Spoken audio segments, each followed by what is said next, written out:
உங்கள் யாவருக்கும் அன்பின் வாழ்த்துக்கள். ஆண்டவர் நல்லவர். மீண்டும் ஒரு ஞாயிற்றுக்கிழமையில கூட ஆண்டவரை துதிப்பதற்கு ஆண்டவர் கொடுத்த தயவுக்காக ஆண்டவரை நாம் சோத்தரிக்கலாம். இந்த நேரத்தில் கூட நம்ம ஒரு சில பாடல்களை பாட போகிறோம். அதை தொடர்ந்து தேவனுடைய வார்த்தையை நம்ம கேட்க போகிறோம். ஒரு முதல் பாடலாக ஒரு பாடலை பாடலாம். சுகுநாள சம்மன்னுடா ஸ்துதி கானால வாடசுடா என்ற பாடலை பாடி ஆண்டவர் நாமத்தை நாம் மயம்படுத்தலாம்.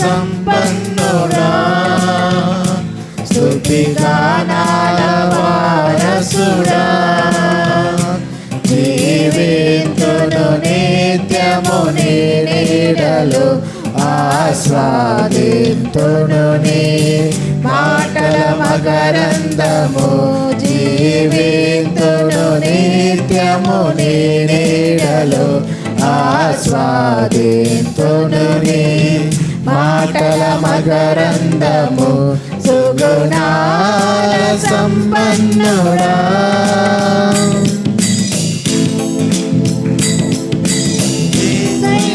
నీతో జీవించగానే నా బ్రతుకుగా మారేనులే. యేసయ్యా నీతో జీవించగానే నా బ్రతుకుగా మారేనులే. నాట్యమాడేను నా అంతరంగము ఇది రక్షణానంద భాగ్యమే. నాట్యమాడేను నా అంతరంగము ఇది రక్షణానంద భాగ్యమే. సుగుణాల సంపన్నుడా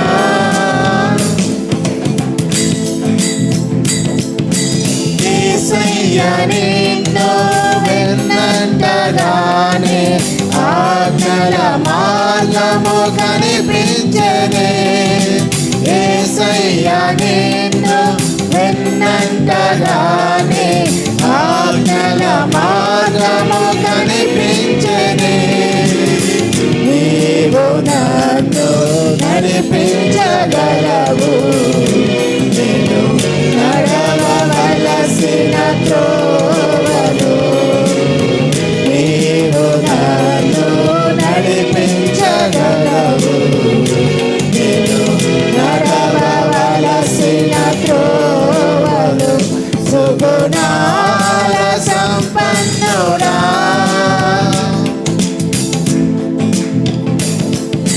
యేసయ్యా నీ కృప తలంచగానే నా శ్రమలుగా అనిపించలేదే. యేసయ్యా నీ కృప తలంచగానే నా శ్రమలుగా అనిపించలేదే. నీవు నాకిచ్చే మహిమ ఎదుట ఇవి ఎన్నదగినవి కావే. నీవు నాకిచ్చే మహిమ ఎదుట ఇవి ఎన్నదగినవి కావే. సుగుణాల సంపన్నుడా స్తుతిగానాల వారసుడా జీవింతును నిత్యము నీ నీడలో ఆస్వాదింతును నీ మాటల మకరందము జీవింతును నిత్యము నీ నీడలో ఆస్వాదింతును నీ మాటల మకరందము సుగుణాల సంపన్నుడా. ஹல்லேலூயா. ஆண்டவர் நல்லவர். இது கூட செய்தி நேரம். ஆண்டவருடைய வார்த்தையை நம்ம கேட்க போகிறோம். நம்ம மத்தியில் கூட பாஸ்டர் ஐயா இருக்காங்க. முன்னாடி வந்து தேவனுடைய வார்த்தையை கொடுப்பாங்க.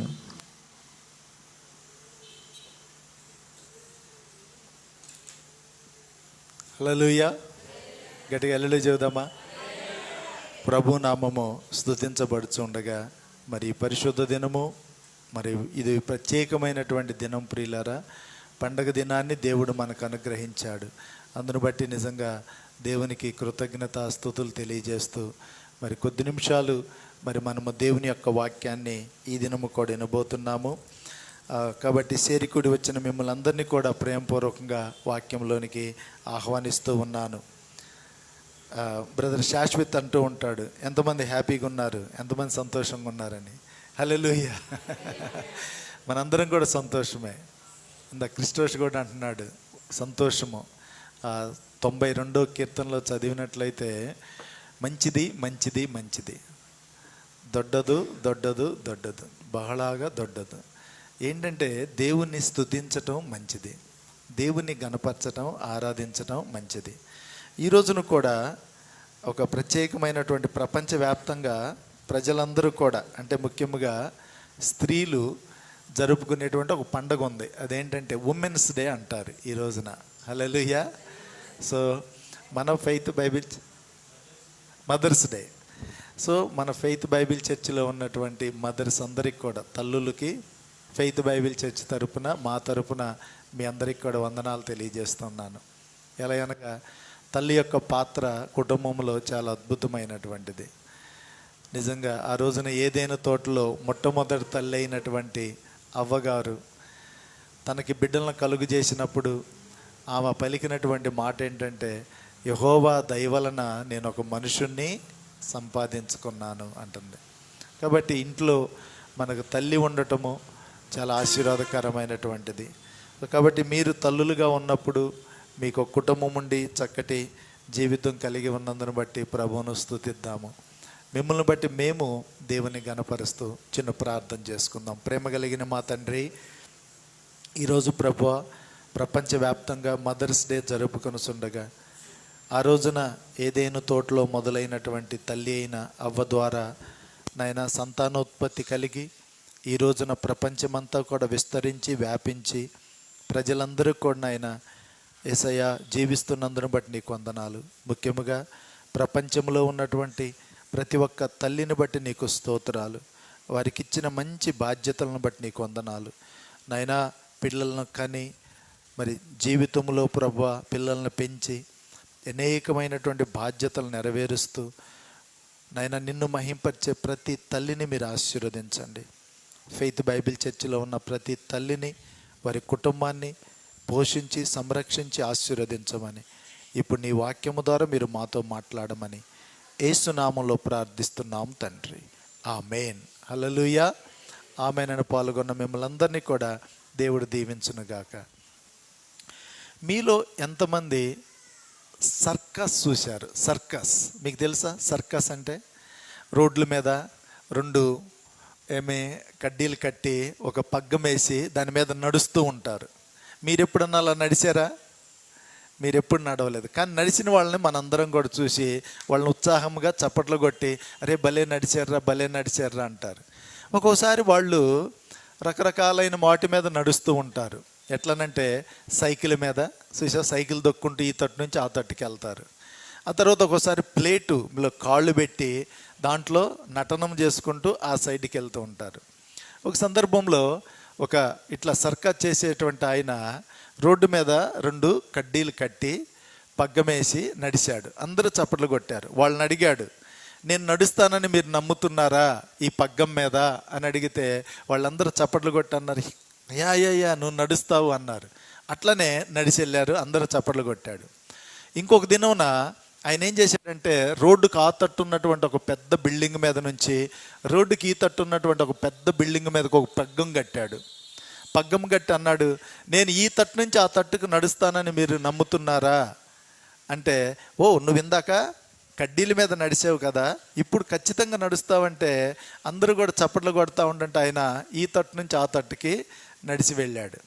ఆ తరువాత ఇంకొక సాహసం చేశాడు ఈ సర్కస్ మ్యాన్. ఏంటో తెలిసిన, ఒక కొండ నది ఉంది, పెద్ద నది ఉంది, ఓకేనా. ఈ కొండ తట్టు నుంచి ఆ కొండకి ఒక పెద్ద పగ్గము కట్టాడు, వైర్ కట్టి ఏమన్నాడంటే, ఇప్పుడు నేను ఈ తట్టు నుంచి ఆ తట్టుకు పడిపోకుండా నడుస్తానని మీరు నమ్ముతున్నారా అంటే, వాళ్ళు అన్నారు, చిన్నదాని మీద నడిచావు, బిల్డింగుల మీద నడిచావు, ఇప్పుడు ఈ కొండ మీద కూడా నువ్వు నడుస్తావు, గ్యారంటీగా నడుస్తావు అంటే, ఈయన మెల్లగా ఆ సైడ్కి వెళ్తూ ఉండంటే కింద చూస్తే నీళ్లు, పడిపోతే చనిపోతాడు. అర్థమవుతుందా? ఆ తట్టు నుంచి ఈ తట్టుకు నడవటం అనేటువంటిది చాలా సాహసం. సో ఈయన ఏం చేశాడంటే, ఆ కడ్డీ పట్టుకొని మెల్లగా అడుగులు అడుగేస్తూ నడుస్తూ ఉంటుంటే, ఆ తట్టు కొండ మీద ఉన్నవాళ్ళు, ఈ తట్టు మీద కొండ మీద ఉన్నవాళ్ళు, ముందు ఈ తట్టు ఉన్న వాళ్ళు వెళ్ళు వెళ్ళు వెళ్ళు నువ్వు చేయగలవు అంటున్నారు. ఆ కొండ మీద ఉన్న వాళ్ళు అంటున్నారు, రా రా రా నువ్వు చేయగలవు, సాధించగలవు అంటున్నారు. హల్లెలూయా. ఈయన ఎట్లయితే ఆ తట్టుకి వెళ్ళాడు, అందరూ కూడా ఆశ్చర్యపోయారు. ఆ తర్వాత ఆయన అన్నాడు, ఒక చైర్ తీసుకున్నాడు. ఈ చైర్ని నేను ఈ తట్టు నుంచి ఆ తట్టుకు తీసుకెళ్తానని మీరు నమ్ముతున్నారంటే అందరూ కూడా చప్పట్లు కొట్టన్నారు. ఎస్, నువ్వు ఖచ్చితంగా ఈ చైర్ని ఆ సైడ్కి తీసుకొని వెళ్తావు అన్నాడు. అట్లనే సాహసం చేసి పడిపోకోకుండా, ఆయన పడిపోకోకుండా, చైర్ పడిపోకోకుండా ఆ సైడ్ నుంచి ఈ సైడ్కి ఏం చేశాడంటే ఆ చైర్ తీసుకొచ్చాడు. ఇప్పుడు అంటున్నాడు, ఇదిగో నేను చిన్నదాని మీద నడిచాను, బిల్డింగ్ మీద నుంచి ఈ బిల్డింగ్ మీదకి నడిచాను, ఈ కొండ మీద నుంచి ఆ కొండ మీదకి నడిచాను, నడుస్తూ ఇదిగో ఈ యొక్క చైర్ని తీసుకొని వచ్చాను. మీలో ఎవరైనా సరే ఇంతగా నమ్మారు కదా, ఈ చైర్లో ఎవరైనా కూర్చుంటారా, నేను ఈ సైడ్ నుంచి ఆ సైడ్కి తీసుకొని వెళ్తానని నమ్ముతున్నారా? ఎవరైనా కూడా నమ్ముతున్నారా అంటే అందరూ అన్నారు, ఎస్ నమ్ముతున్నాం, నువ్వు తీసుకొని వెళ్ళగలవు అన్నారు. ఆయన అన్నాడు, అయితే మీలో ఒకళ్ళు రండి, ఇక్కడ కూర్చోండి, నేను ఆ సైడ్కి తీసుకొని వెళ్తానంటే ఎంతమంది వచ్చారో తెలిసిన? ఒక్కళ్ళు రాలేదు. ఆయన అంటున్నాడు, నేను నడిచాను కదా, నేను పడిపోలేదు కదా, నేను చిన్న పగ్గం మీద ఈ సైడ్ నుంచి ఆ సైడ్కి నడిచాను కదా, మీరందరూ చప్పట్లు కొట్టారు కదా, మీరందరూ కూడా నన్ను నమ్మారు కదా, ఆ బిల్డింగ్ మీద నుంచి ఈ బిల్డింగ్ మీదకి నేను దాటినప్పుడు మీరందరూ కూడా చప్పట్లు కొట్టి చూశారు కదా, మీరు 2 సార్లు నేను అటు ఇటు నడవటం ఈ కొండ నుంచి ఆ కొండ మీదకి పడిపోకుండా చూశారు కదా, ఎందుకని మీరు రావట్లేదు? నేను తీసుకెళ్ళలేని నమ్మకం మీకు లేదా? మీకు అంత నమ్మకం లేదా అని అంటే ఒక్కళ్ళు కూడా రావటానికి ఇష్టపడలేదు. చాలా సందర్భాల్లో ఇదే స్టోరీని మన ఆధ్యాత్మిక జీవితాల్లోనికి తీసుకుందాం. మనం ఒక్కోసారి మన జీవితం ఎలా ఉంటుందంటే, ఆ సైడ్కి చేరతామో లేదో అనేటువంటి నమ్మకం మనకు ఉండదు. మనం చూస్తాం, మాటల ద్వారా చెబుతాము, ఏంటో తెలిసిన, ఎస్ చేరగలము, ఎస్ నువ్వు చేయగలవని ఇతరులతో చెబుతూ ఉంటాము. కానీ అదే విషయము నువ్వు నడిచేటప్పుడు కానీ, లేకపోతే నువ్వు నడవలసి వచ్చినప్పుడు కానీ నువ్వు చేయగలుగుతున్నావా? హల్లెలూయా. నేను జస్ట్ ఒక 30 minutes కంటే ఎక్కువ తీసుకోను. ఈ రోజున కూడా యేసు ప్రభువారు అద్భుతమైనటువంటి విశ్వాసము గురించి ఒక విషయాన్ని చెప్పాడు. లూకాసు వార్త 11వ అధ్యాయము 20వ వచనము నుంచి 24వ వచనము, జస్ట్ 5 వచనాలు మాత్రమే ఉన్నాయి. కాబట్టి నేను ఈ యొక్క టెక్స్ట్ను చూజ్ చేసుకున్నప్పుడు 20వ వచనం నుంచి 26 అనుకున్నాను, కానీ 24 వరకే. ఏంటో తెలిసిన, సింపుల్గా నేను విశ్వసించేటువంటి టెక్స్ట్ ఏంటంటే ద పవర్ ఆఫ్ ఫెయిత్, విశ్వాసము యొక్క శక్తి, విశ్వాసముకున్న బలము, విశ్వాసముకున్నటువంటి ధైర్యము, విశ్వాసము దాన్నే నమ్మికై అంటారు. మనము రకరకాల వాటిని నమ్ముతూ ఉంటాము. ప్రతిరోజు మనం లెగిసేవంటే పడుకునే వారికి, మరలా పడుకున్న తర్వాత లెగిసే వారికి మనకేముంటుందంటే విశ్వాసం ఉంటుంది, నమ్మిక ఉంటుంది. చూసారా, ప్రతి దాని మీద మనం ఆధారపడాల్సిందే. I'm right or not? రాత్రి పడుకుంటున్నామంటే మనం ఆధారపడేది మంచమే పడుకుంటాం. ఆ మంచం ఇరిగి మనల్ని చచ్చిపోయేటట్టు చేస్తుందని ఎవరన్నా అనుకుంటారా? మన తల కింద దిండు పెట్టుకుంటున్నామంటే నమ్మి సుఖంగా నిద్రపోతామని. మనం పరుపు వేసుకుంటున్నామంటే, మనం దుప్పటి కప్పుకుంటున్నామంటే, ఆ తర్వాత లెగుస్తున్నామంటే, చైర్లో కూర్చుంటున్నామంటే, భోజనం తింటున్నామంటే, భోజనం ఎవరన్నా అయ్యో ఈ భోజనంలో విషం ఎవరన్నా పెట్టారా, ఎవరన్నా తడికారా ఎప్పుడన్నా, ఈ భోజనంలో బల్లి ఏమన్నా పడిందా? బల్లి మీకు తెలుసు కదా, మా యజమానుడు ఏమన్నా దీంట్లో ఏమన్నా విషం పోసాడని ఎప్పుడన్నా అనుకోండి, పరీక్షించిన వాళ్ళరా? లేదు. ప్రతిదీ కూడా మనం రోజువారీ జీవితంలో నమ్మకంతో చేస్తూ ఉంటాం ప్రియులారా. చదువుకునేటప్పుడు కూడా నేను పాస్ అవుతానని నా నమ్మకంతోనే చదువుకుంటాము. ఎగ్జామ్ రాసేటప్పుడు నేను పాస్ అవుతాననే నమ్మకంతోనే రాస్తాము. ప్రతిదీ కూడా చదివిన తర్వాత ఉద్యోగం వస్తుందనే నమ్మకం. కానీ చాలా సందర్భాల్లో ఈ నమ్మకంనే మనం అపనమ్మకంగా మార్చుకుంటూ ఉంటాము. There is a danger. Our faith becomes powerless. మన యొక్క విశ్వాసము చాలా సందర్భాల్లో శక్తి లేనిదిగా ఉంటుంది. కాబట్టి యేసు ప్రభువారు ఏం చెప్పాడంటే 20వ వచనంలో చూసినట్లయితే 20, 21, 22, 23, 24 వచనాల్లో, ప్రొద్దున వారు మార్గమున పోవుచుండగా ఆ అంజూరపు చెట్టు వేళ్ళు మొదలుకొని ఎండిపోయిండుట చూచిరి. అప్పుడు పేతురు ఆ సంగతి జ్ఞాపకమునకు తెచ్చుకొని, బోధకుడా, ఇదిగో నీవు శపించిన అంజూరపు చెట్టు ఎండిపోయినని ఆయనతో చెప్పాను. ఇప్పుడు ఈ మాట వినండి. అందుకు యేసు వారితో ఇట్లనెను, మీరు దేవుని యందు విశ్వాసముంచుడి. ఎవడైనను ఈ కొండను చూచి నీవు ఎత్తబడి సముద్రములో పడవేయబడుమని చెప్పి తన మనసులో సందేహపడక తాను చెప్పినది జరుగునని నమ్మని ఎడల వాడు చెప్పినది జరుగునని మీతో నిశ్చయముగా చెప్పుచున్నాను. 24వ వచనం, అందుచేత ప్రార్థన చేయునప్పుడు మీరు అడుగుచున్న వాటినెల్లా పొందుచున్నారని నమ్ముడి, అప్పుడు అవి మీకు కలుగునని మీతో చెప్పుచున్నాను. దేవుడు తన పరిశుద్ధ వాక్యాన్ని దీవించునుగాక. హల్లెలూయా. డియర్ వన్స్, యేసు ప్రభు వారు అంతకుముందు యెరూషలేం పట్టణంలోనికి బేతనీ గ్రామానికి వెళుచున్నప్పుడు ఒక అంజూరపు చెట్టును చూశాడు. ఏ చెట్టును చూశాడు? అంజూరపు చెట్టును, ఫిగ్ ట్రీ.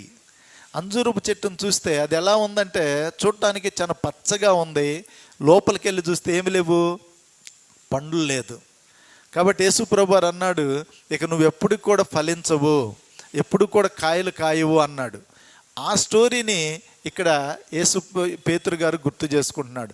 మరలా అదే త్రోవన యేసు ప్రభు యొక్క శిష్యులతో తిరిగి వస్తుంటే యేసు ప్రభు వారు శపించినటువంటి, ఆజ్ఞాపించినటువంటి అంజూరపు చెట్టు వ్రేళ్లతో సహా, చూసారా, వ్రేళ్లతో సహా ఎండిపోయి ఉంది. వేళ్లతో సహా ఎండిపోయి ఉన్నప్పుడు పేతురు గారు అంటున్నాడు 20వ వచనంలో, పొద్దున వారు మార్గమున పోవుచుండగా. మరలా ప్రొద్దున్నే వాళ్ళు ఏం చేస్తున్నారు? రాత్రికాల సమయంలో వెళ్ళారు. పొద్దున్నే యెరూషలేము దగ్గరికి వస్తున్నప్పుడు ఆ అంజూరపు చెట్టు, వాక్యంలో ఏమన్నదో చూస్తున్న, వేళ్ళు మొదలుకొని ఎండిపోయి ఉండెను. ఏంటి దీని యొక్క అర్థము? ఇప్పుడు యేసు ప్రభు శిష్యుడు అంటున్నాడు, పేతురు గారు ముందుకు వచ్చి అంటున్నాడు. అప్పుడు పేతురు ఆ సంగతి జ్ఞాపకమునకు తెచ్చుకొని ఇప్పుడు అంటున్నాడు, బోధకుడా, ఇదిగో నీవు శపించిన అంజూరపు చెట్టు ఎండిపోయి ఉన్నదని ఆయనతో చెప్తూ ఉన్నాడు. అంతకుముందు కూడా నేను మీకుతో చెప్పాను, ఈ యొక్క అంజూరపు చెట్టు దేనికి సాదృశ్యం అంటే ఇశ్రాయేలు వంశానికి సాదృశ్యమై ఉన్నది. కానీ ఇశ్రాయేలీలు వారి యొక్క రక్షకుడైనటువంటి, లోకరక్షకుడైనటువంటి మెస్సయ్యాగా వచ్చినటువంటి, క్రీస్తుగా అభిషక్తుడిగా వచ్చినటువంటి, యేసుక్రీస్తుగా వచ్చినటువంటి ఆయన్ని అంగీకరించలేదు. కాబట్టి ఏమైపోయారంటే వాళ్ళు సారము లేకోకుండా నిస్సారమైపోయారు. దేవుడు ఇశ్రాయేలీలను ప్రపంచానికి ఆదరణగాను, ప్రపంచానికి ఆశీర్వాదకరముగాను, ప్రపంచానికి దీవెనకరంగాను ఉంచవలసి ఆయన చిత్తము, సంకల్పమై ఉన్నది. మనం ఉదయకాల సమయంలో పాడుకున్న ఒక పాట, అబ్రహామన దేవరనినగే ఆరాధనే, ಇಸ್ಸಾಕನ ದೇವರ ನಿನಗೆ ಆರಾಧನೆ, ಯಾಕೋಬಿನ ದೇವರ ನಿನಗೆ. ఎవరంట? అబ్రహాము, ఇస్సాకు, యాకోబుల దేవుడు. ఆదికాండం 12వ అధ్యాయంలో కానీ మీరు చూసినట్లయితే దేవుడు అబ్రహామును పిలిచాడు. అబ్రహాము తర్వాత తన కుమారుడైన ఇస్సాకుని దేవుడు ఏర్పాటు చేసుకున్నాడు. ఇస్సాకు ద్వారా యాకోబుకు 12 మంది సంతానమైనటువంటి పిల్లలను 12 గోత్రాల్లాగా ఏర్పాటు చేసుకొని వారిని ఒక దేశముగా ఉత్పత్తి చేశాడు. వారిని ఆశీర్వదించాడు, వారికి వాక్యాలు ఇచ్చాడు, ధర్మశాస్త్రం ఇచ్చాడు, ప్రవచనాలు ఇచ్చాడు. ఇదిగో లోకరక్షకుడిగా దేవుడు మానవుడిగా ఈ లోకానికి మీ ద్వారా వచ్చి ప్రపంచాన్ని రక్షిస్తాడు, ప్రపంచాన్ని పాలిస్తాడు, పోషకుడు వస్తాడని యూదులకు, ఇశ్రాయేలులకు దేవుడు చెప్తే వారు ఎలా ఉండాలో తెలిసిన? కీర్తనలు 1వ అధ్యాయము 2వ వచనం లాగా ఉండాలి. అతడు నీటి కాలువల యోర్న నాటబడినదై ఆకు వాడక తన కాలమందు ఫలమిచ్చు చెట్టు వలె ఉండును, అతడు చేయునదంతయు సఫలమగును అనేటువంటి మాట ప్రకారముగా ధర్మశాస్త్రాన్ని అనుసరించి నడుచుకోకుండా వీళ్ళు ఎలా ఉన్నారో తెలిసిన? చూడటానికైతే గుబురు చెట్టులాగున్నారు, చూడటానికైతే పచ్చగా ఉన్నారు, ఆశీర్వదించబడి దీవించబడి డబ్బు, ధనము, బలము, ఘనముతో ఉన్నారు. కానీ వారిలో ఏమి లేదో తెలిసిన? ఫ్రూట్స్, తినటానికి ఫలాలు లేవు, పంచటానికి ఫలము లేదు. పుట్టమ్మ గారు ఏమి లేదు? కాయలు లేదు. మీరు టమాటా ఇడిపీయటానికి వెళ్తే దేన్ని చూస్తారు? ఆకులను కట్ చేయటానికి వెళ్తావా? పుట్టమ్మ, ఆకులు గోయటానికి వెళ్తావా? కాయలు గోయటానికి వెళ్తావా? కాయలేనా? కాయలు లేనప్పుడు ఏం చేస్తారు? పెరికేస్తారు. ఇప్పుడు యేసు ప్రభు కూడా ఏం చెబుతున్నాడంటే ఈ యొక్క యూదులతోటి ఆ చెట్టు ఎండిపోవటానికి కారణాన్ని ఇక్కడ సాదృశ్యంగా చూపిస్తే ఏమంటున్నాడంటే, ఈ యొక్క ఇశ్రాయేలీలు అనేటువంటి వారు ఎండిపోయిన స్థితిలో ఉంటారు. వారు పెరిగివేయబడరు, కానీ వారు ఎండిపోయిన స్థితిలో ఉంటారు. మీరు కానీ గమనించినట్లయితే క్రీస్తు శకము 70వ సంవత్సరంలో యూదులందరూ కూడా ఏంటో తెలిసిన? తీతు అనేటువంటి ఒక రాజు వచ్చి, టైటస్ అనేటువంటి రోమా చక్రవర్తి వచ్చి ఆ పట్టణాన్ని, యెరూషలేమును తగలబెట్టి నాశనం చేసి జనాలను చంపేస్తే వాళ్ళందరూ కూడా చెదిరిపోయారు. ఎప్పటి వరకు తెలిసిన? 1947వ సంవత్సరము. ఇది చరిత్రలో ఉంది, నేను చరిత్రను చెబుతున్నాను. యూదులు వాళ్ళ దేశంలో లేరు.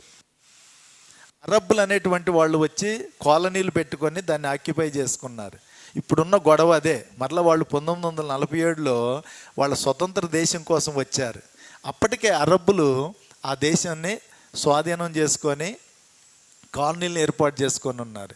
ప్రియులారా, నా టాపిక్ అది కాదు, కానీ ఇప్పుడు రండి డైవర్ట్ చేసుకొని ఇక్కడ ఎండిపోయినటువంటి ఈ యొక్క ఏదో తెలిసిన ఈ యొక్క ఫిగ్ ట్రీ గురించి పేతురు గారు అంటున్నాడు, అయ్యా ఇది ఎండిపోయిందే ఇంత త్వరగా అంటే యేసు ప్రభు వారు ఇక్కడ ఒక మాట చెబుతున్నాడు. 22వ వచనము.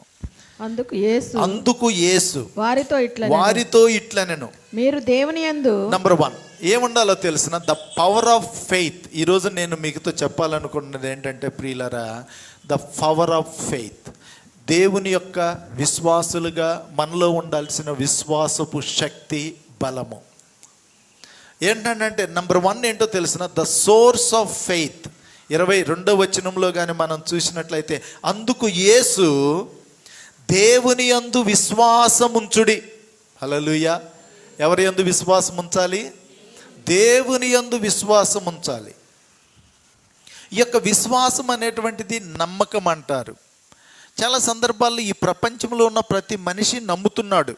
భగవంతుడు నమ్ముతున్నాము, దేవుడు నమ్ముతున్నాము.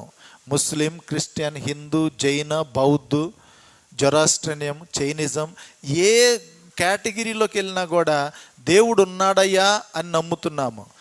వాక్యంలో కూడా ఏమనుందో తెలిసిన? దెయ్యాలు కూడా దేవుడు ఉన్నాడని నమ్ముతాయి అంట. The devil's also believes that there is a God. But what is the difference? అవి భయపడతాయి. మీకు అర్థమవుతుందా? అవి భయపడతాయి. ఎందుకోసమో తెలిసిన? వాటి కాలం ఒకటి ఉంది. కానీ ఇక్కడ కొనోటేషన్ ఏంటంటే, మీరు దేవుణ్ణి నమ్మండి అనేటువంటిది ఏంటంటే చాలా క్లియర్గా నమ్మండి. హల్లెలూయా చెప్పండి. ఎలాగంటే ఏదో అనుకొని పోవటం కాదు. నేను ఇక్కడ వాక్యం చెబుతుంటే మీరందరూ నా వైపు చూస్తున్నారు, కానీ నేను ఇటు చూస్తూ రోడ్డు మీద చూస్తుంటే చాలామంది అక్కడ కొంతమంది చెప్పులల్లో ఇడిసి కూడా అట్లా అనుకుని పోతారు. వీళ్ళు ఇక్కడ అంటారు, మళ్ళీ అక్కడ పోయిన తర్వాత దేవస్థానం ఉంటుంది అక్కడ అంటారు, ముస్లిం మాస్క్ ఉంటుంది అక్కడ అంటారు. So there is a general faith ఉంది జనాల్లో. మీకు అర్థమవుతుందా? ఎవరో ఒకళ్ళన్నా కాపాడతారు కదా అనే భ్రమ, విశ్వాసము. కానీ ఇక్కడ యేసు ప్రభు వారు దేవుని యందు విశ్వాసం ఉంచండి అంటే నీ ఇష్టం వచ్చినట్టుగా విశ్వాసం ఉంచటం కాదు, దేవుడు చెప్పినట్లుగా విశ్వాసం ఉంచటం. Hallelujah. There is a power. అందుకోసమే సోర్స్ ఆఫ్ ఫెయిత్ ఏంటంటే దేవుడు. నువ్వు కాదు, నువ్వు చేసే యాక్షన్ కాదు, ఇక్కడ నువ్వు మొక్కేటువంటి మొక్కులు కాదు, నువ్వు చెప్పే నమస్కారం కాదు, నువ్వు చెప్పేటువంటి ముద్దులు కాదు, నీ సిలువ కాదు, ఇంకొకటి కాదు. What God designed the faith.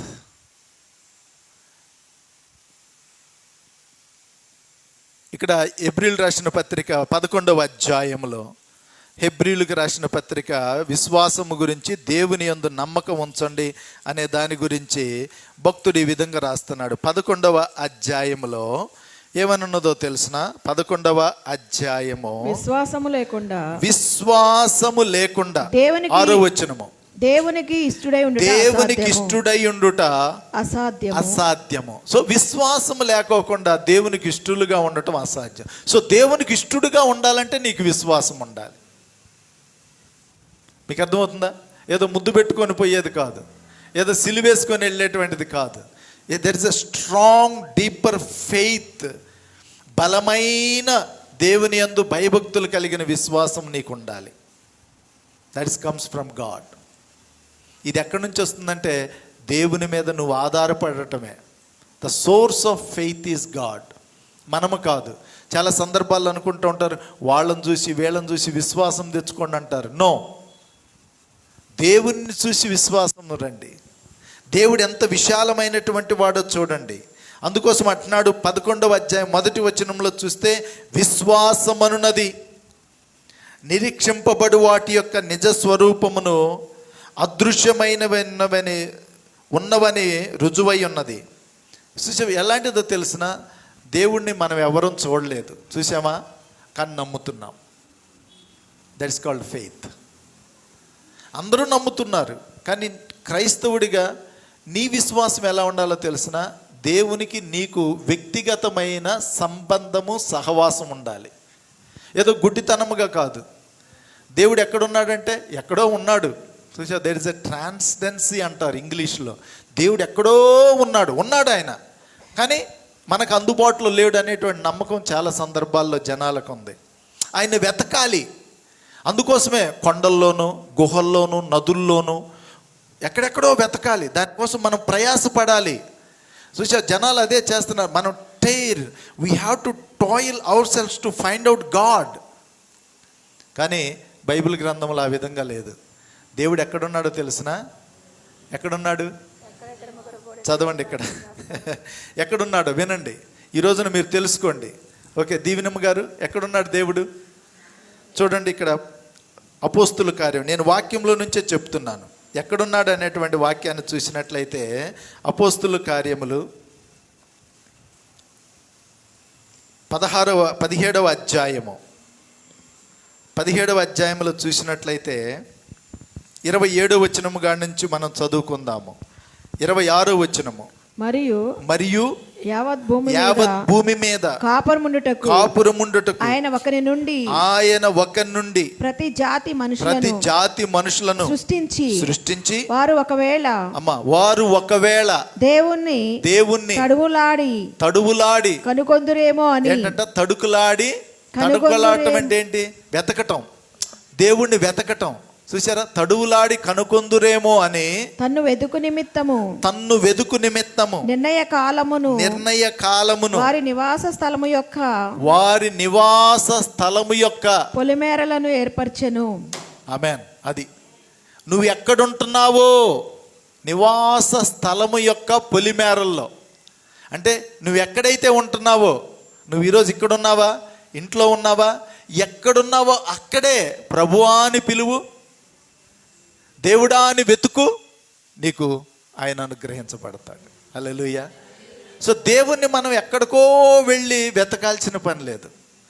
By the way, మీరు చర్చికి వచ్చి దేవుణ్ణి వెతుకుతున్నాం అనుకోవద్దు. చర్చికి రావటం అనేటువంటిది సంఘ సహవాసానికి, ఫెలోషిప్ కోసం మనం ఇక్కడికి వస్తున్నాం. నువ్వు గృహంలో ఉండి ప్రార్థన చేసుకో, నువ్వు పనిలో ఉండి నువ్వు ఎక్కడ ఉండి వెతికినా కూడా ప్రభు నీకు అందుబాటులో ఉంటాడు. హల్లెలూయా. ఆయన కునుకొడు నిద్రపోడు, ఆయన లేపాల్సిన పని లేదు. బై ద వే, దేవుణ్ణి మనం తడికి దేవుడా లే లే లే అనాల్సిన పని లేదు. పేతురు గారు కూడా ఒకసారి ఏంటో తెలిసిన, నీళ్ల మీద యేసు ప్రభు నడిచి వస్తున్నాడు. నడిచి వస్తుంటే సముద్రం మీద పేతురు గారు అంటున్నాడు, ప్రభువా నువ్వైతే నడిచే శక్తి నాకు ఇవ్వంటే, ఏ పేతురు స్టాప్, నేనంటే దేవుణ్ణి, ఈ సృష్టి మీద నాకు అధికారం ఉంది కాబట్టి నేను చేయగలను, నువ్వు చేయగలవా? చేయలేవు, వద్దు ఆ పడవలోనే ఉండు అన్నాడా? వెంటనన్నాడరా అన్నాడు. పేతురు లిటరల్గా నిజంగా పడవలో నుంచి దిగి నీళ్ళ మీద నిలబడ్డాడు. ఒక అల్లు చెబుదామా? పడవ మీద నుంచి నీళ్ళల్లో నిలబడ్డాడు. He stood on the water along with Jesus. యేసు ప్రభు వారు ఎదురుగున్నాడు, పేతురు గారు ఇక్కడ ఉన్నాడు. పేతురు గారు నడుస్తూ ఉన్నాడు విశ్వాసంతో, రా అన్నాడు. కానీ మునిగిపోయాడు. ఎందుకోసమో తెలిసిన? అల్ప విశ్వాసి అన్నాడు. ఏం చూశాడు? అలలు చూశాడు, గాలి శబ్దాలు విన్నాడు. దాన్ని ఏమంటారు? రీజనింగ్ అంటారు. దేవుడు మనకు ఒక ఆలోచన పెట్టాడు, ఇది చేయగలడా? అమ్మో నీళ్ళ మీద ఏంటి ఇంత లోతుంటే నేను మునిగిపోవాల్సిన వాడినే. సో అది రీజనింగ్, అది ఆలోచన. ఇది మానవుని యొక్క ఆలోచన. విశ్వాసం ఎలా ఉంటుందంటే దేవుడు చెప్పాడు నన్ను నడిపిస్తాడు. హల్లెలూయా. అది అసాధ్యము, అది ప్రకృతికి భిన్నమైనటువంటిది. ఇదే నమ్మిక, ఇదే విశ్వాసము. మోషే కూడా సముద్రం ఎదురుగా నిలబడ్డాడు. వెనకాల సైన్యం వస్తున్నారు. ఎవరు? ఐగుప్తీయులు. ఫరో సైన్యము డక్ డక్ టక్ అని వస్తున్నారు. వీళ్ళ చేతుల్లో ఎదుర్కోవటానికి ఏమీ లేదు. ముందుకెళ్దామంటే ఎర్ర సముద్రము, ఇటు కొండ, చిన్న పసిబిడ్డలు, పిల్లలు, పేదవాళ్ళు అందరూ ఉన్నారు. మోషేతో అంటున్నాడు, వెళ్ళయ్యా ముందుకెళ్ళి అంటున్నాడు. ఎక్కడికి వెళ్ళాలి? నీళ్ళలో పడి చచ్చిపోవాలా? లేదు. దేవుడు అన్నాడు, నీ చేతిలో ఉన్న కర్రతోటి ఆ నీళ్లను కొట్టు. హల్లెలూయా. నీళ్లను కొట్టడం ఏంటి? కర్రతోటి. వెంటనే మీరు గమనించారో లేదో, బైబిల్ గ్రంథంలో ఏమని ఉందో తెలిసిన ప్రియులరా? దేవుడు ఒక పెద్ద అద్భుతం చేశాడు బై ఫెయిత్. ఏంటో తెలిసిన? నీళ్ళన్నీ కూడా ఎలా నిలబడ్డాయో తెలిసిన? గోడలాగా నిలబడ్డాయి. హల్లెలూయా. నీళ్ళన్నీ కూడా ఎలా ఉన్నాయో తెలిసిన? గోడలాగా నిలబడి, ఇదిగో ఆరిన నేలన ఇశ్రాయేలీలందరూ కూడా ఈ సముద్రం నుంచి ఈ తట్టు నుంచి ఆ తట్టుకు దాటి వెళ్ళారు. That is the power of faith. Hallelujah. ఎవరి దగ్గర నుంచి వచ్చింది అది? మోషే దగ్గర నుంచి వచ్చిందా? లేదు. The source of faith is God. ఇక్కడ మారాలి మనము. మన శక్తితో కాదు, మన బలముతో కాదు మనం అద్భుతాలు చేసేది. దేవుని యొక్క శక్తితోటి, దేవుని యొక్క బలముతోటి. మనకు అసాధ్యమైంది. పేతురు గారు కూడా నీళ్లలో మునిగిపోతుంటే ఒకే ఒక ప్రార్థన చేశాడు. ద స్మాలెస్ట్ ప్రేయర్, 2 words, ప్రభువా నన్ను రక్షించు. హల్లెలూయా. That's all. ఒకటే ప్రార్థన చేశాడు, ప్రభువా నన్ను రక్షించు అన్నాడు. వెంటనే దేవుని హస్తం, ప్రభు యొక్క హస్తం వచ్చి లేవనెత్తాడు. ఆమేన్. ఈరోజు నా దేవుని వాక్యమేనే నీవు. ఇక్కడ వాక్యంలో కూడా ఇది అంటున్నాడు, దేవుని యందు విశ్వాసం ఉంచండి. యేసు ప్రభు వారు చెప్తున్న మాట ఏంటంటే, నువ్వు దేవుని యందు విశ్వాసం ఉంచు. చుమ్మా ఫెయిత్ కాదు ఇక్కడ. ఏదో తెలిసిన 4 పడవల మీద ఉండేటువంటి విశ్వాసము కాదు. చర్చికి వచ్చినప్పుడు క్రైస్తవుడిగా, బయటికి వెళ్ళినప్పుడు ఇంకొకళ్ళలాగా, వాళ్ళ దగ్గరికి వెళ్ళినప్పుడు ఇంకొకళ్ళలాగా ఉండేటువంటి విశ్వాసము కాదు. There is a deeper faith. దేవుని యందు, క్రీస్తునందు కలిగినటువంటి విశ్వాసం నువ్వు ఉండాలి. ఆమేన్. రెండవది ఏమంటున్నాడంటే 23వ వచనంలో చూసినట్లయితే, ఈ యొక్క 23వ వచనము మొదటి భాగంలో అంటున్నాడు, ఎవడైనను ఈ కొండను చూచి. ఇందాక నేను అదే చెప్పాను, ఒక కొండ మీద నుంచి ఇంకొక కొండ మీదకి ఆయన పగ్గం కట్టి నేను నడుస్తానని నమ్మకం మీకుందా అంటే వాళ్ళందరూ ఏమన్నారు? ఎస్ ఎస్ ఎస్ ఎస్ నీకుంది. ఏమన్నారు యశోదమ్మ గారు? వాళ్ళు ఏమన్నారు? ఎస్ నువ్వు నడుస్తావన్నారు. ఈ చైర్ని నేను తీసుకెళ్ళగలనంటే ఈ చైర్ని కూడా నువ్వు తీసుకుని వెళ్తావు. మరి ఈ చైర్లో మీరు వచ్చి కూర్చోండి అంటే ఎవరన్నా వచ్చారా? లేదు. అదే రీజనింగ్. మన ఆలోచన వచ్చింది, అయ్యో ఆయనైతే నడిచాడు, ఆయన పడిపోయినా పర్వాలేదు, కానీ నేను నడవలేనే. అది విశ్వాసం. ఇక్కడ యేసు ప్రభువు వారు అంటున్నాడు, ఏమంటున్నాడు తెలిసిన? ద సింప్లిసిటీ ఆఫ్ ఫెయిత్ ఏంటో తెలిసిన? సింపుల్ విశ్వాసం అనేది ఏదో గొప్పగా చప్పట్లు కొట్టించుకొని లేకపోతే ఇచ్చేసేటువంటిది కాదు.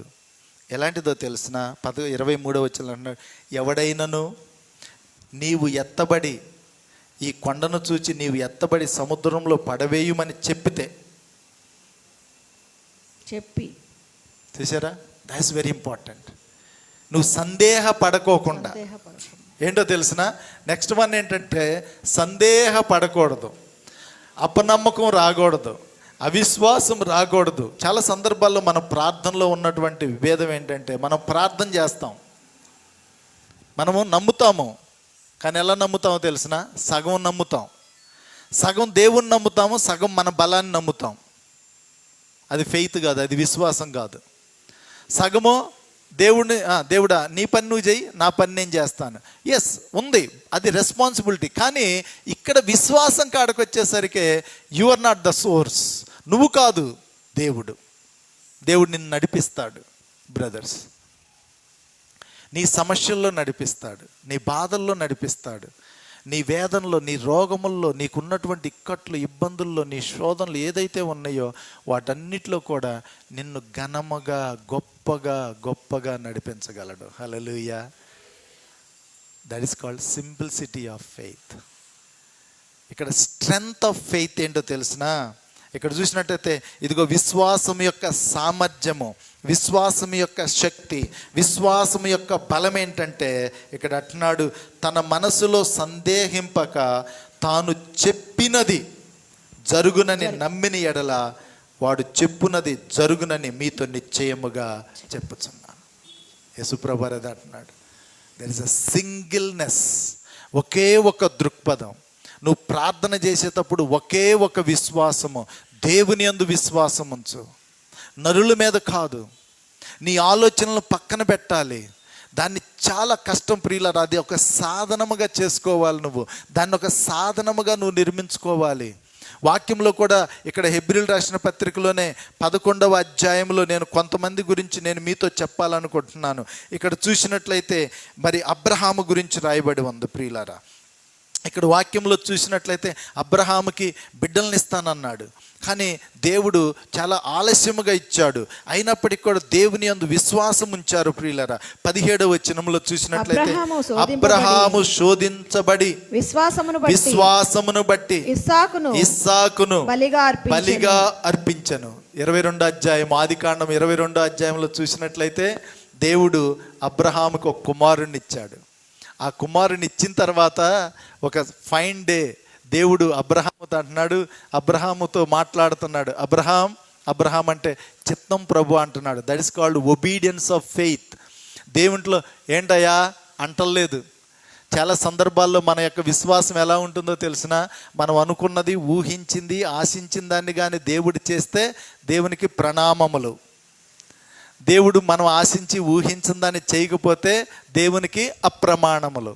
అంటే ఏంటో తెలిసిన, మనకు చర్చి గుర్తుకు రాదు, మనకు పని గుర్తు వచ్చింది, మనం తప్పించుకుంటాము దేవుని దగ్గర నుంచి. నిజం, ఎందుకంటే మనకు రీజనింగ్ వచ్చేది, ఇన్ని వారాలు వెళ్ళాను, నాకు ఏం జరిగింది, ఏం చేశారు, పాస్టర్ ప్రార్థన చేస్తున్నాడు, జరిగిందా అనేటువంటి అవిశ్వాసం ఉంటుంది.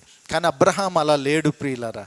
అబ్రహాము 100 ఏండ్ల వయసు వచ్చేసరికి ఆయనకి బిడ్డనిచ్చాడు, కొడుకుని. ఆ కొడుకునిచ్చిన తర్వాత మరలా దేవుడు ఏమంటున్నాడు తెలిసిన, అబ్రహాం నీకు ఒక్కడైన కుమారుడు అంటే అనగా నువ్వు ప్రేమించేటువంటి ఇస్సాకును తీసుకొని మొరియా దేశమునకు వెళ్ళి ఆ కొండ మీద దహన బలిగా అర్పించమన్నాడు. కట్సాల్ ఒక్క మాట కూడా దేవునికి ఎదురు మాట్లాడలేదు. ఒక్క మాట కూడా. 22వ అధ్యాయం అంతా మీరు చదవండి బ్రదర్స్. ఒక్క మాట కూడా. గాడ్ ఏంటి నువ్వు చెప్పేది, నేను ముసలోడిని, నేను చచ్చిపోతున్నాను, నా కొడుకుని చంపేస్తే, ఇది రీజనింగ్ అంటారు, ఇది మన ఆలోచనలు. నేను కానీ చంపేసుకుంటే దహన బలి ఏంటేంటి, బలిగా కట్ చేయాలి, చంపేయాలి. చంపేస్తే నువ్వు ఇచ్చిన వాగ్దానాలు ఏంటి? ఆదికాండం 15వ అధ్యాయంలో నువ్వేమన్నావు? ఆకాశంలో నక్షత్రం వల్లే నా సంతానాన్ని చేస్తానన్నావా? మరి ఇప్పుడేంటి చంపమంటున్నావు? మనకెన్నో రీజనింగ్స్ వస్తాయి. ఫెయిత్, విశ్వాసం అనేటువంటిది ఎలా ఉంటుందో తెలిసిన, అబ్రహాం లాగా ఉంటుంది. వాగ్దానం ఇచ్చాడు, ఆయన నెరవేరిస్తే నెరవేరుస్తాడు, నెరవేర్చకపోయినా కూడా దేవుడు న్యాయవంతుడని నమ్మటమే విశ్వాసం. Hallelujah. That is what the faith. ఆయన వెళ్ళాడు, కట్టెలు పేర్చాడు, తన కుమారుని తీసుకున్నాడు. ఇదిగో ఆ యొక్క కట్టెలను తీసుకొని, కత్తి తీసుకొని తన కుమారుని దహన బలిగా ఇవ్వటానికి సిద్ధపడిన వెంటనే మరలా పరలోకం నుంచి పిలుపు వచ్చింది. హల్లెలూయా, హల్లెలూయా. ఏంటో తెలిసిన, అబ్రహాం అబ్రహాం అబ్రహాం. చూసావా, ఉదయకాల సమయంలో పిలిచిన పిలుపు అబ్రహామా అబ్రహామా, నెమ్మది కాలం. ఇప్పుడు చూసావా ఎమర్జెన్సీ, ఏంటో తెలిసిన, పిలవకపోతే తన కుమారుడు అక్కడ బలవుతాడు. అబ్రహామా అబ్రహామా, చిత్తం ప్రభువా, దీనివలన నువ్వు నాకు భయపడువాడవని, నా యందు విశ్వాసం ఉంచువాడవని, నేను చెప్పిన మాటకు విధేయత చూపించువాడవని నాకు బయలుపరచబడింది. నీ కుమారుని ఏమి నువ్వు చేయొద్దు. హల్లెలూయా. నీ జీవితంలో కూడా నేను ఎప్పుడు చెబుతుంటాను, విశ్వాసంలో దేవుడు రకరకాలైనటువంటి రీతుల్లో లేకపోతే శోధనలకు పరీక్షలకు ఇవ్వడు. ఒక్క పరీక్ష పెడతాడు.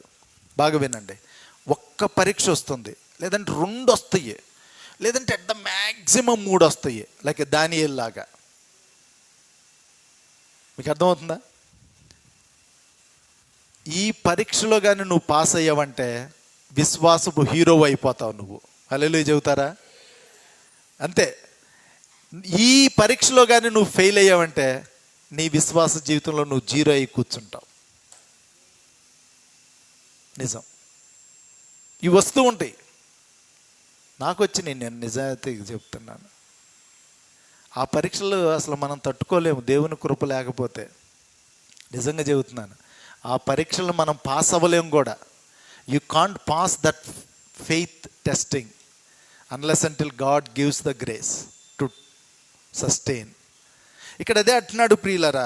ఈ యొక్క యేసు ప్రభు వారు చెప్తున్నటువంటి మాట ఏంటంటే, మరలా మన మూలవాక్యంలోనికి రండి. ఇక్కడ అంటున్నాడు, నీవు నమ్మిన ఎడల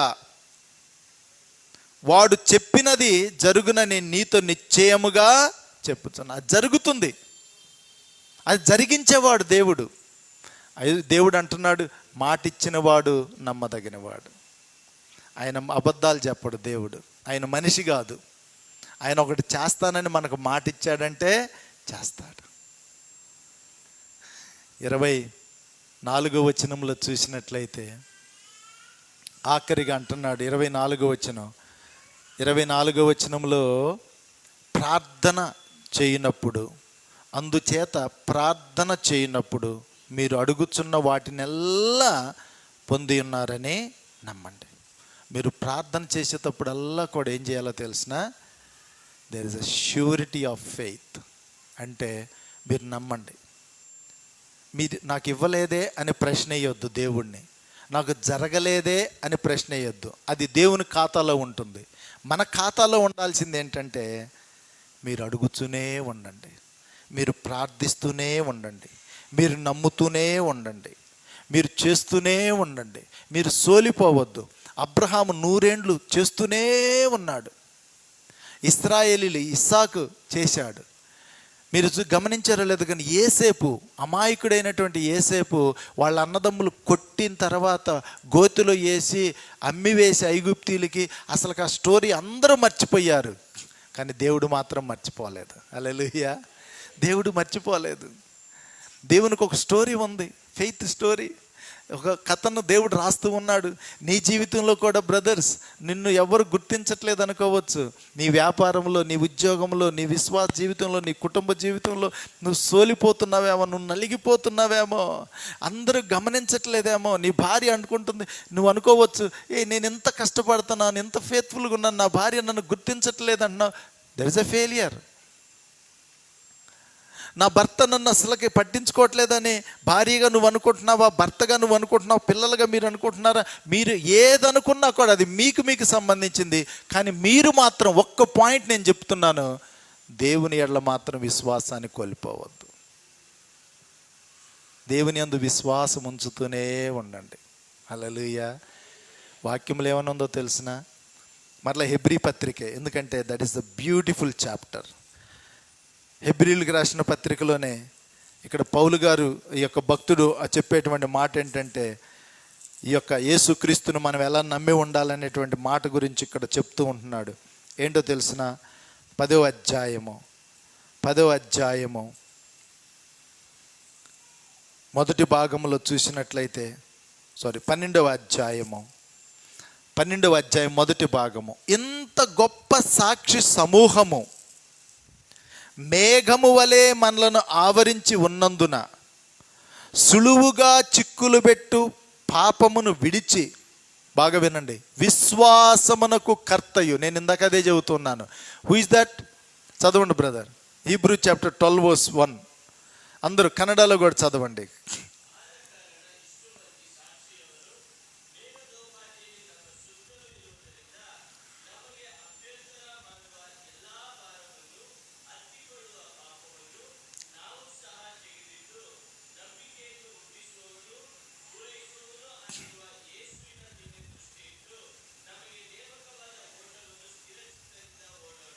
ఆమేన్, హల్లెలూయా. మనం ఎవరి వైపు చూసి వెళ్ళాలి? యేసు వైపు చూడాలి. మీరు యేసయ్య వైపు చూస్తున్నారా? మీ సమస్యల వైపు చూస్తున్నారా? ఇవి వస్తూనే ఉంటాయి. పేతురు గారు అలల వైపు చూశాడు, మునిగిపోయాడు. యేసు వైపు చూశాడు, నడిచాడు. నీ విశ్వాస జీవితంలో కూడా యేసు ప్రభువారు ఈ పేతురుతో అదే చెబుతున్నాడు. ఏమన్నాడు తెలిసిన? ఈ చెట్టు ఎండిపోయిందని నువ్వు భయపడకో, దానికి ఒక ఫ్యూచర్ ఉంది, డోంట్ వరీ. బట్ దాంట్లో నుంచి యేసు ప్రభు చెప్పిన నీతి పాఠం, ఆధ్యాత్మిక పాఠం ఏంటంటే మీరు విశ్వాసముతో ఉండండి. ఎందుకంటే యేసు ప్రభు వారు వెళ్ళిన తర్వాత సంఘాన్ని నడిపించేది ఈ 12 మంది శిష్యులే. ఎవరు? ఈ 12 మంది శిష్యులు ఈ యొక్క సంఘానికి మూల స్తంభాలుగా నిలబడి నడిపించారు. కాబట్టి యేసు ప్రభు వారు అంటున్నాడు, విశ్వాసమునకు కర్తయు దాన్ని కొనసాగించువాడినైనా యేసు వైపు చూడండి. నీ సమస్యల్లో యేసు వైపు చూడు, నీ నష్టంలో యేసు వైపు చూడు, నీ కష్టంలో యేసు వైపు చూడు, నీ యొక్క బాధల్లో యేసు వైపు చూడు, నీ రోగముల్లో యేసు వైపు చూడు. ఆయన పరిష్కరిస్తాడు. యేసు వైపు విశ్వాసం ఉంచండి. మరలా చెబుతున్నాను, యేసు ప్రభువారు అంటున్నాడు, మీరు ఈ కొండ లేచి సముద్రంలో పడమంటే పడుతుందండి. అంటే కొండ పడిద్ది అనేది కాదు, ఇక్కడ ఒక రూపం, అలంకారము. అసాధ్యమైనటువంటి వాటిని దేవుడు సాధ్యం చేస్తాడు. హల్లెలూయా. Simple faith. అసాధ్యమైనటువంటి, కష్టముగా ఉన్నటువంటి వాటిని దేవుడు సాధ్యపరిచేవాడు. ప్రార్థన చేసుకుందాం. అందరూ కూడా కళ్ళు మూసుకొని దేవుని యొక్క వాక్యం మనకి ఎత్తబడి ఉండగా ఈ రోజున ప్రార్థన చేసుకుందాం. ప్రేమ కలిగిన మా తండ్రి, ప్రభువా నీకు వందనాలు. మేము కూడా ప్రభువా మా రోజువారీ జీవితంలో మేము విశ్వాసముతో ఏ పని చేసినా విశ్వాసమునకు కర్త, దాన్ని కొనసాగించువాడినైనా యేసు వైపు చూస్తూ, యేసును పోలి చూస్తూ, యేసునందు నిరీక్షణతోటి చేసేవారిగా అలాంటి విశ్వాసము మా హృదయముల్లో దయచేయండి. మమ్మలను బలపరచండి, దృఢపరచండి, స్థిరపరచండి. మా నమ్మికను నాయన నువ్వు స్థిరపరచమని వేడుకుంటూ, ఈ వాక్యం విన్నటువంటి నీ బిడ్డలను, ఇక్కడ కూర్చొని విన్నవారు, లైవ్లో కూర్చొని విన్నవారు, ఇక ముందు వినేటువంటి వారిని కూడా ఆశీర్వదించమని యేసుక్రీస్తు పరిశుద్ధమైన నామములో ప్రార్థిస్తుండగా ప్రభువా, నీ మహిమను నాయన, నీ కృపను నాయన ఈ సంఘం మీద అనుగ్రహించమని వేడుకుంటున్నాను. మా ప్రార్థన ఆలకించమని స్తుతి యాగాలు నీకే సమర్పించుకుంటూ, స్తుతియు ఘనత మహిమ మీకే తెలియజేస్తూ యేసు నామములో ప్రార్థిస్తున్నాం పరమ తండ్రి. ఆమేన్. ప్రభు మిమ్మల్ని అందరినీ ఆశీర్వదించును గాక. ఆమేన్.